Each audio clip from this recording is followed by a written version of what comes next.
El primer domingo de este año 2023, si no me equivoco, fue 1 de enero, y ahí empezamos a estudiar el libro de Esther. Ya interesante, llevamos 36 domingos más o menos, porque entre medio han habido otras predicaciones, ¿ya? Pero los personajes espero que ya sean conocidos, y la semana pasada y antepasada hablaba de cómo poder defendernos de los amanes del siglo XXI. Hablamos de proactivo, reactivo, preventivo, todas esas cosas. Y hoy día vamos a ir tomando ya en forma más generalizada todo lo que hemos visto. El tema en sí, la soberanía de Dios y la responsabilidad humana en las naciones, ¿ya? Nosotros queremos un Dios soberano que está en control de todo. Por eso la declaración principal de hoy es que el libro de Esther no es un libro sobre la vida política, sino un libro de la soberanía de Dios sobre las naciones y en la vida de las personas. Pero también es sobre la responsabilidad humana en el mover soberano de Dios en la vida de las naciones y de las personas. ¿Qué quiere decir esto? Dios es soberano, sí, está en control de todo, sí, tiene determinado todo, sí, pero nosotros tenemos una responsabilidad en ese mover soberano de Dios. Algo tenemos que hacer. No vamos a cambiar la voluntad de Dios, pero somos responsables de actuar de cierta manera, de poder reaccionar, ¿ya? Reactivamente o proactivamente o preventivamente, pero algo tenemos que hacer. Por eso, quizás la pregunta es: ¿qué nos ha hablado Dios a través del libro de Esther? Son altas enseñanzas, inclusive hay una sección que habla sobre la juventud, que yo no la toqué, pero son muchas enseñanzas que están. Por ejemplo, es maravilloso aprender que nada sorprende a Dios y que Él es soberano sobre toda la creación. Para Dios no hay ninguna sorpresa, no hay sorpresa. Él sabe lo que ha sucedido y lo que va a suceder. Que aunque los eventos manejados por los humanos sean terribles y destructivos, Él sabe cómo hacer que a los que aman y someten a sus mandamientos, todas las cosas ayudan para bien. Si nosotros vamos a Esther 3, versículo 8 al 10, está donde Amán se acerca y le dice al rey: Señor, hay un pueblo que tiene otras leyes y que lo más recomendable sería matarlo. Y para que esto tenga una recompensa, aquí te va a colocar mucho dinero para que lo haga, y el rey dio el decreto, ¿ya? A pesar de eso, Dios usó la vida de Mardoqueo y Esther para que esas cosas ayudaran a bien al pueblo y no fuera exterminado. Romanos 8, 28 dice: sabemos que los que aman a Dios, todas las cosas le ayudan a bien. Esto es lo que conforme a su propósito son llamados. Entonces, eso es lo que nos está enseñando el libro. No hemos aprendido, y esto tiene que quedar claro, no hemos aprendido que Dios siempre destruye a los enemigos que tienen planes contra el pueblo de Dios. No, eso no, ninguna parte sale que siempre lo destruye, pero sí que el pueblo de Dios está obligado a seguir sus mandamientos, sus designios, sus planes, aún frente a lo que esté sucediendo. ¿Ya? ¿Qué más hemos aprendido? Los enemigos de nuestro pueblo y de nuestra fe no siempre serán destruidos en este mundo, pero un día serán destruidos porque Dios es soberano y al final siempre gana.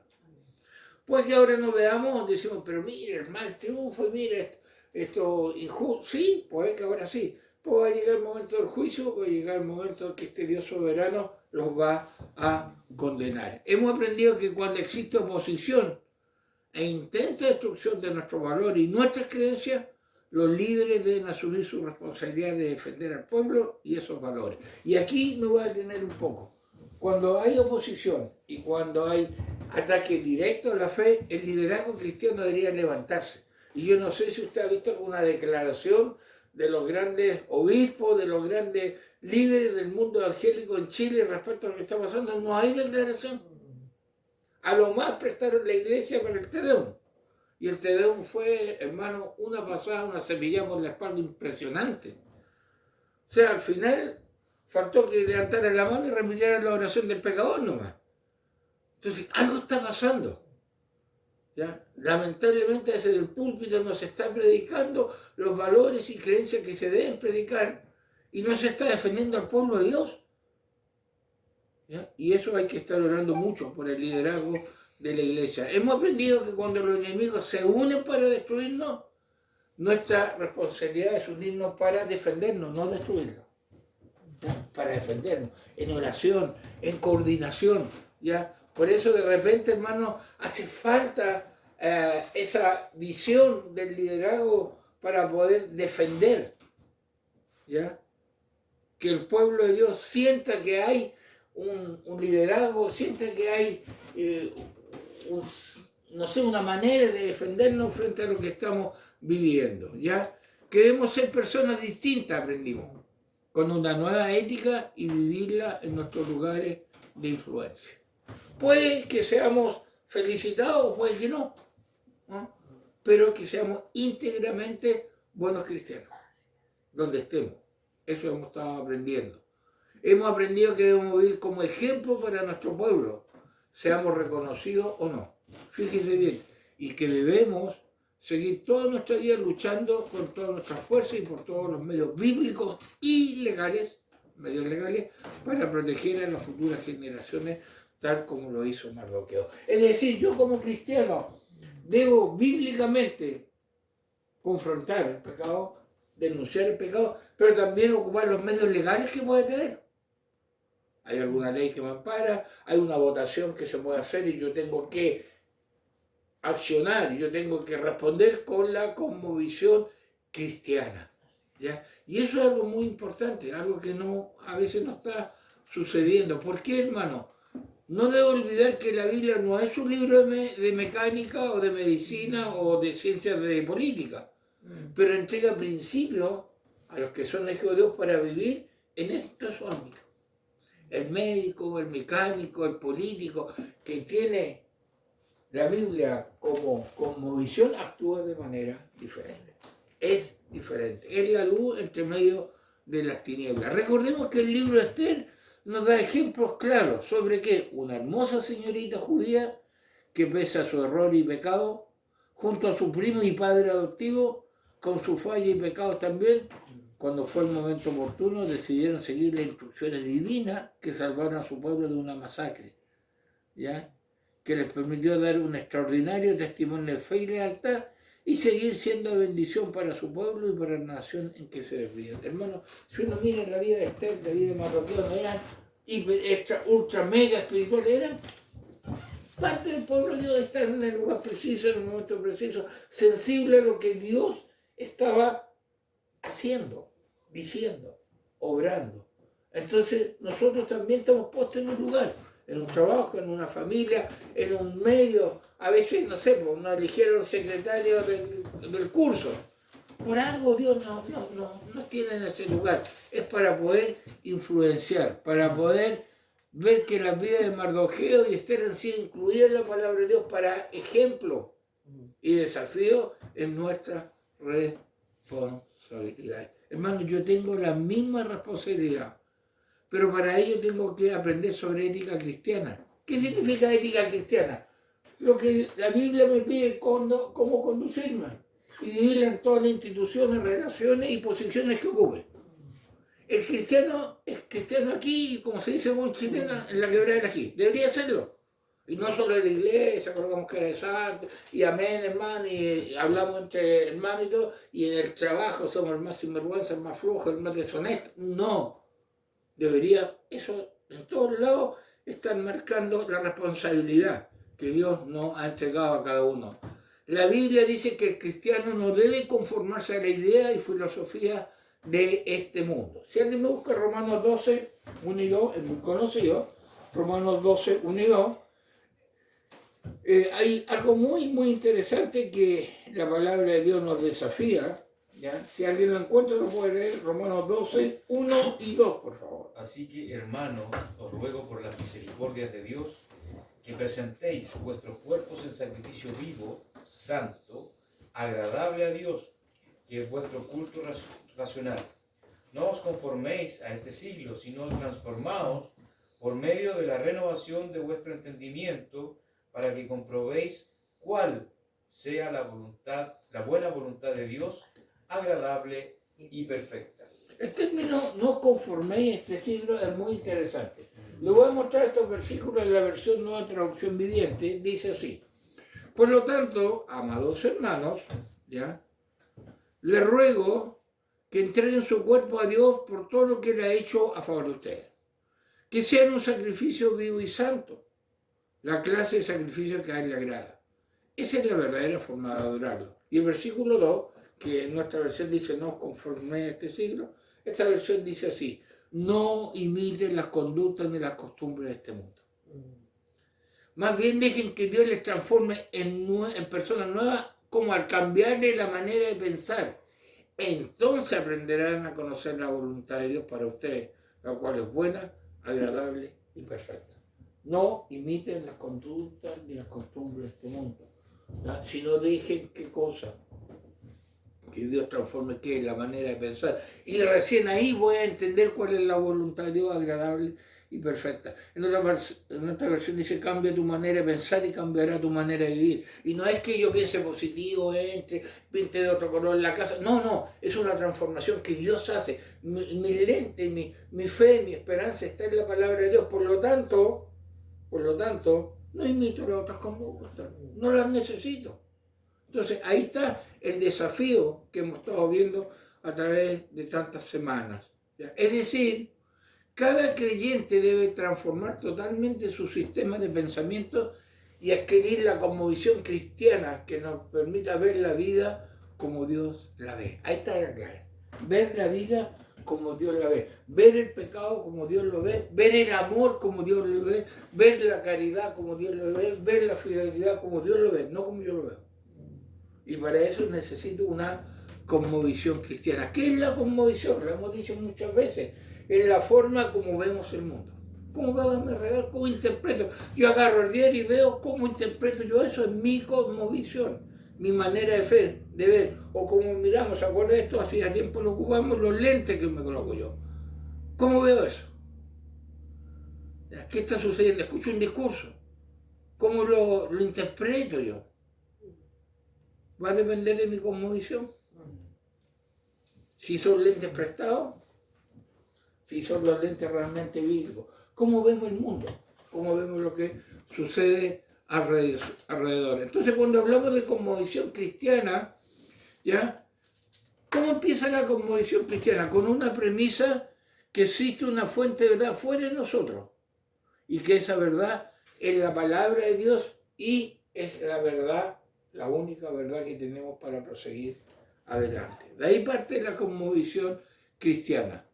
¿Ya? Dice: para defender a las nuevas generaciones debemos enseñarles la nueva vida y ayudarle a reconocer la filosofía anti-Dios que intentará dominar nuestra mente.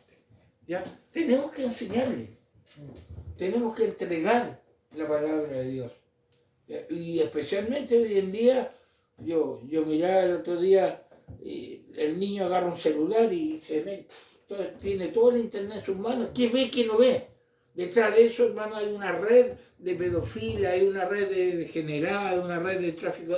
Ay, basta estar leyendo muchas novelas de misterio. No, pues sí, hay que ser objetivo. Y lamentablemente a veces el papá dice: para que se quede tranquilo le paso el celular. Total, el niño ve Disney nomás. Averigüe qué es Disney. Pues, bueno.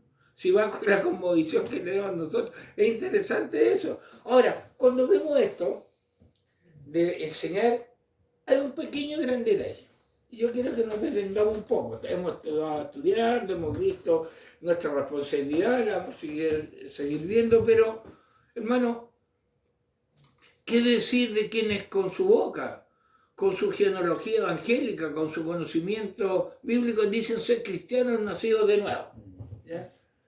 Pero hay algo. ¿Qué es algo? Su Facebook, su Instagram, su WhatsApp, su X, ahí me modernicé, era Twitter, ¿ya? Su X, su gusto de televisión dan a conocer una convicción antibíblica, anti-Dios. ¿Son la misma persona? ¿Se dan cuenta realmente de esa dualidad espiritual que realmente es qué? ¿Desobediencia o falta de vida espiritual? ¿Ya? Yo hace mucho tiempo atrás lo andaba buscando, escribí no me la doy de escritor, pero una reflexión. Decía: el Facebook es el espejo de tu alma. Porque a veces no nos damos ni cuenta, por eso esos diarios, bueno, todavía existen, queridos diarios, ¿se acuerdan de esos diarios que uno tenía un candadito que todos le abrían el candado? Pero ahora es el Facebook. Entonces a veces no nos damos cuenta que podemos estar teniendo un problema. Estos lentes, ¿ya?, que son los que deberíamos estar viendo todo, desaparecen y en su reemplazo aparecen cosas totalmente triviales. La moda, la festividad. A ustedes dicen, pastor, ya me está diciendo que es pecado ir a fiestas. No le estoy diciendo eso, pero para algunos su vida gira en torno a eso. ¿Ya? Y lamentablemente están hablando de una cosmovisión cristiana, pero cuesta o no se vive esa cosmovisión cristiana. ¿Por qué, hermano? Hay algo que se llama posmodernismo. ¿Ya? ¿Qué dice el posmodernismo? Para no meternos en tantos detalles. Dice que no existe la verdad absoluta. Todos tienen una verdad. Tú tienes esa verdad, yo tengo esa verdad. Eso es posmodernismo. Y eso es lo que se está enseñando hoy en día. ¿Ya? Nuestras verdades dicen que no son más que una creación de la mente humana. Por lo tanto, nadie tiene la verdad. ¿Ya? Y eso se está enseñando. Este punto de vista motiva el narcisismo. ¿Qué es el narcisismo? ¿Saben lo que es un narcisismo? Cuando se adoran a sí mismos, se creen superiores. Pues muchos creen que pueden definir su propia verdad y se creen superiores. Nuestra escala de valores y principios dista de la generación que nos antecedió. Al buen entender, pocas palabras. Ahí está la letra que él lo dijo en agosto del año pasado. Nosotros somos superiores. Sí, se nota que son superiores, roban más, estafan más, se degeneran más, son superiores. Pero el hombre, cuando está bajo el posmodernismo, cuando cada uno tiene su verdad, es algo que tenemos que tener mucho cuidado. Hermano, nosotros tenemos que leer, enterarnos qué está pasando. En primera plana colocan la nueva Convención Constitucional, aprobó el derecho a la vida por nacer. ¿Y quién está por nacer? ¿Por qué cambiaron de él al quién? Hay estrategias por todo. Cada palabra tiene una estrategia. Estar orando para que el Señor nos ayude a poder impactar con nuestra cosmovisión cristiana. La Biblia no tiene absurdo, ni contradicción o fantasía. Nos muestra la única verdad. Y eso debería ser mi convicción. ¿Ya? Hay un libro que salió hace poco que habla sobre la muerte. ¿Ya? Y el autor, yo leí el comentario ayer en el diario, el autor reúne diferentes cosas, dice que el autor dice, yo era católico, yo creía en Dios, pero de repente me fui para India, por decirle, y allá encontré otro más que también es Dios, y después acá. Entonces al final tiene una mezcla sobre la muerte que es muy interesante. ¿Ya? Su cosmovisión. Muchos cristianos deben cambiar y obtener sabiduría para aprender a vivir la vida como Dios la ve. Hermano, tenemos que tener una estrategia para conocer la cosmovisión cristiana. ¿Por qué? No podemos defender bien lo que conocemos mal. Entonces hay que buscar dónde un estudio, dónde un libro, dónde me pueden enseñar, ir viendo para ir conversando. Ahora, nosotros lo vimos en los estudios de día miércoles, yo una persona no cristiana no va a entender lo que le estoy diciendo, pero en mi punto de vista. Y siempre, hermano, es bueno cuando uno plantea estos puntos de vista, la gente se las encima y dice, oye, espérate, ¿tú quieres tolerancia? Bueno, tolérame a mí. Tú eres intolerante, tú te estás, porque casi siempre reaccionan violentamente. Pero, hermano, debo recuperar mi amor por la verdad bíblica y la convicción de que ella es la verdad indiscutible y aplicable a mi ética diaria. Amar lo que Dios dice en su palabra. ¿Ya? Hermano, nosotros como cristianos tenemos la verdad y el mundo vaga sin rumbo. Pero debemos conocer la verdad que nos ayuda a vivir con rumbo. Hay una serie de lecciones para los niños que se llama Cambio de Rumbo. Son varias lecciones. Porque obviamente la persona sin Cristo va para otro lado, pero nosotros ya tenemos o deberíamos tener un rumbo. ¿Ya? El cristiano no debe seguir fundamentando su vida en su idea, sino en la cosmovisión cristiana, que lo obliga a cumplir sus deberes familiares, laborales, cívicos y políticos, basados en los principios divinos y no en su idea y pensamiento. Acá está mi manual, para vivir familiarmente, cívicamente, políticamente, laboralmente. Acá está los principios que yo tengo que estar siguiendo. Las leyes divinas son más importantes que toda idea política, que toda filosofía, que toda ley, cultura, de todo país, de toda época. La verdad, hermano, tengo que preguntarme, ¿qué lentes, qué como visión son los que uso para ver el mundo? La verdad. ¿Sabe usted que yo actualmente me saco ahora el lente y veo borrosa la letra? Tengo un deterioro, obvio. Los coloco, es un poquito mejor, ¿ya? Pero eso, ¿a qué voy yo? ¿Con qué estoy interpretando yo todo lo que está sucediendo? ¿Cómo interpreto yo los valores que entrego? Mi forma de trabajar, mi forma de instaurar la verdad en mi familia, en los amigos. ¿Cómo? ¿Dónde están? ¿Cuáles son mis lentes? ¿Cuál es mi cosmovisión? Esa es la pregunta que tenemos que hacer nosotros. La palabra de Dios debe ser nuestro único patrón de vida para participar en lo político, en lo cívico, en lo laboral. Ahí tendría que ser mi patrón, ¿ya? Mi patrón, ¿ya? Debemos tener una estrategia para rechazar teoría e ideología y fundamentar nuestra vida en la doctrina cristiana, su ética y su teología. Debo tener, hermano, estrategia. ¿Y sabe qué? Hay algo que yo debo tener claro. Y la verdad, un sermón a la semana, o quizás dos, no logrará que pueda tener y vivir una vida o una verdadera cosmovisión cristiana. No. Tienen que ser, hay tantos recursos que yo los puedo ocupar, que puedo tener, que puedo pedir, que puedo buscar. ¿Para qué? Para tener la fuerza de vivir. Porque si usted cree que con un sermón a la semana o dos es suficiente, es como si yo le dijera almuerce una vez a la semana, o dos ya, y viva los 7 días. No, tengo que tener mi almuerzo. Bueno, espiritualmente también hay un desafío en cuanto a obtener esta cosmovisión cristiana. Hermano, tenemos que declararlo públicamente. Rechazamos la explotación, rechazamos la corrupción, rechazamos la ideología de género, y para combatir estas ideas que se convierten en leyes, debemos utilizar todo nuestro poder legal para votar, sacar de sus puestos a quienes legislan contra la moral bíblica y elegir autoridades que tengan nuestros valores morales o cuyas posiciones éticas son las más cercanas a las bíblicas. Y ahí está nuestra labor. Ahí está nuestra labor. Ahora, es verdad que mi voto no va a modificar la voluntad soberana de Dios, pero es mi deber ejercerlo con una cosmovisión bíblica. Yo no voy a cambiar lo que Dios tiene ya destinado, pero Dios me dice, vota o elige, opina o inmiscúyete y influencia de acuerdo a la cosmovisión bíblica. Se acabó. El resultado lo hago yo. Entonces ahí está la diferencia. Por eso, hermano, usted me escucha muchas veces esta palabra, oración. No, pastor, oración. No, oración. Intencionalmente le coloqué otra C. Porque hay que orar y accionar.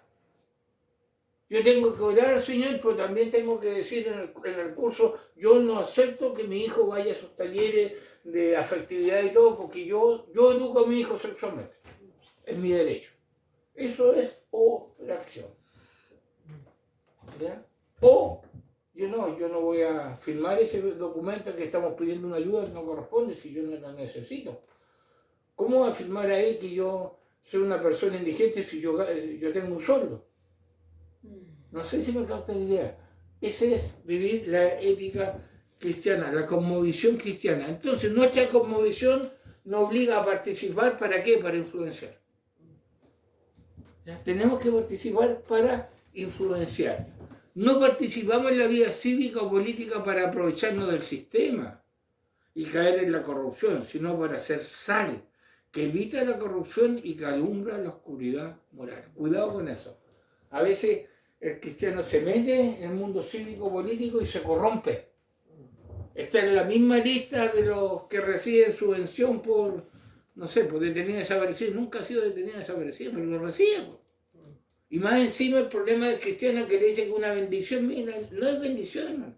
Si usted falsifica los datos, si usted miente, no es bendición. Es acción personal nomás. Entonces, ahí está el desafío que tenemos. La cosmovisión cristiana nos obliga a elegir gobernantes, no respondiendo a ofertas electorales, sino eligiendo a quienes más se acercan a nuestra moralidad. Usted dirá, pastor, el hijo, veo la lista y digo, bueno, tome su decisión en oración y con los lentes de la palabra de Dios. Nuestro deber cristiano es prepararnos bíblica y profesionalmente para participar en toda profesión, incluyendo la política. Cuando los justos, escucha bien, cuando los justos rechazan responsabilidades políticas, pese a que tienen capacidad e inteligencia para defender la moralidad absoluta, los injustos que odian a Dios y la ética bíblica, lo ocupan. Bien simple. Si hay un cristiano, un abogado, todo, y yo no he llegado a un puesto y puedo ocupar quizás una responsabilidad política o cívica, ocúpela. Que no haya ido maña ni adulteración de otro, no, serio. O si no, un injusto lo va a ocupar. Si imaginemos la historia de Esther de otra forma. Mardoqueo, sí, pero ¿qué voy a hacer yo acá en la puerta? No. No, pues mi prima está allá y ya ni me saluda como el esposo del rey. ¿Te imaginas? No, él sabía que está en un lugar preciso. Esther también viene por el hecho, oye, espera, que yo ya soy la reina y no me venga, me puede costar la vida. No, hay un desafío. Cuando los cristianos eligen, fíjate bien, cuando los cristianos eligen a los no cristianos con una ética anti-Dios y antibíblica, son cómplices de los logros pecaminosos de quienes odian la moralidad cristiana. Es decir, si yo voté y elegí a un senador, a lo que sea, que es antibíblico y que legisla pecado, yo soy responsable de esa elección. Soy responsable porque influencié, estuve ahí metido. Entonces, hermano, perdón, sí. ¿Ya? Entonces, nosotros, ahí está el deber cívico, no es con un cartel, no. Yo oré al Señor y dije, ya, mire, la verdad es que me cae bien Juanito. Juan, hoy una persona que promete tanto. El único detalle es pro aborto, y gracias a mi voto, Juan está apoyando una ley pecaminosa. Yo soy responsable. Ahí está mi responsabilidad. Oye, pero pastor, usted mismo dice que Dios permite. Sí. Pero Dios también tiene una responsabilidad sobre tu vida y sobre mi vida. La libertad de expresión, hermano. La libertad de culto, la libertad de reunión, la libertad de elegir la educación de nuestros hijos para que no lo adoctrinen los gobiernos o los sistemas de educación liberales, morales, la podemos o la perdemos cuando elegimos a qué tipo de candidatos. Cuando elegimos a candidatos que nos ven como homofóbicos, como xenofóbico, como sexista, como intolerante, como racista, como imperialista, sin compasión por los pobres, como lesbianofóbico, como transfóbico, anticuado y parte de una religión creada para los hombres para explotar a las mujeres. ¿Nos ven así? ¿Y sabes qué? La pregunta mía es, ¿mi voto va para ese tipo de candidato? No sé si me capta la idea. Yo no voy a cambiar el propósito de Dios, pero tengo que ser luz y tengo que ser sal donde Dios me ha estado llamando. Por eso hay un desafío, ¿ya?, sobre la soberanía de Dios y la responsabilidad humana. Nosotros no nos debemos quedar de brazos cruzados, porque Dios igual va a hacer su voluntad, sino también nos tiene para un accionar. Recordemos, hermano, lo que dijimos al principio. El libro de Esther no es un libro sobre la vida política, sino un libro de la soberanía de Dios sobre las naciones y la vida de las personas. Eso es. Pero también es sobre la responsabilidad humana en el mover soberano de Dios en la vida de las naciones y de las personas. O sea, Dios me hace responsable de mis decisiones. No afectar su voluntad, pero sí me hace responsable de mis decisiones. Y para cerrar el mensaje, podemos decir lo siguiente, escuche bien, no es cristiano o es un cristiano infantil, es decir, un cristiano inmaduro, quien no adquiere la convicción bíblica y como consecuencia sigue apoyando o practicando lo que la Biblia condena. Es o no es cristiano o es un niño, apoyando lo que la Biblia condena.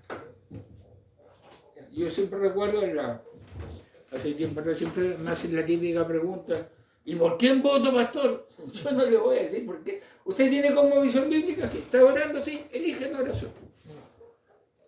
¿Ya? Elige la oración. ¿Ya? ¿Para qué? Para que realmente tengamos una responsabilidad bien realizada. No sé si me escapa. Dios igual es soberano, Dios igual, ya, perfecto. Yo digo, Dios ha permitido y también ha sido elegido, están los dos, son dos líneas paralelas. Dios ha permitido, pero también lo han elegido a los gobernantes que tenemos. ¿Ya? Dios soberanamente cumple su plan, pero mi responsabilidad es si lo elegí, no lo elegí, lo apoyo o no lo apoyo. De acuerdo a la Convención Bíblica. No sé si me capta, ¿verdad? Ahora, no le voy a cambiar. Algunos dicen, bueno, como no cambio lo que dice Dios, no hago nada. No, eres irresponsable. ¿Ya? O, de repente vemos la misericordia de Dios. Hermano, yo te desafío, aquí ya nos queda poquito para terminar el libro este, que te estudies, que te informes. Sí, la Biblia es la principal fuente, pero también hay que leer el diario, hay que ver, no sé, el libro, ver posiciones, qué creen las personas que dicen, ¿ya? Porque estamos en el mundo, pero no somos del mundo, pero tampoco debemos aislarnos del mundo. Y algunos crean su propio mundo de fantasía y se mueven de iglesia a casa, iglesia, conferencia, amigos, nada más. Obvio que no tienen ningún impacto. Y otro al revés, están tan metidos en el sistema que pierden la identidad. Por eso Dios nos ayude ya a que tengamos la cosmovisión bíblica correcta. Y eso es un estilo de vida. Y cada uno somos responsables de las decisiones que tomamos. Oramos, Padre, gracias por tu palabra, gracias porque podemos sacar tantas conclusiones de este hermoso libro y ayúdanos a tener la cosmovisión que tú quieres que tengamos.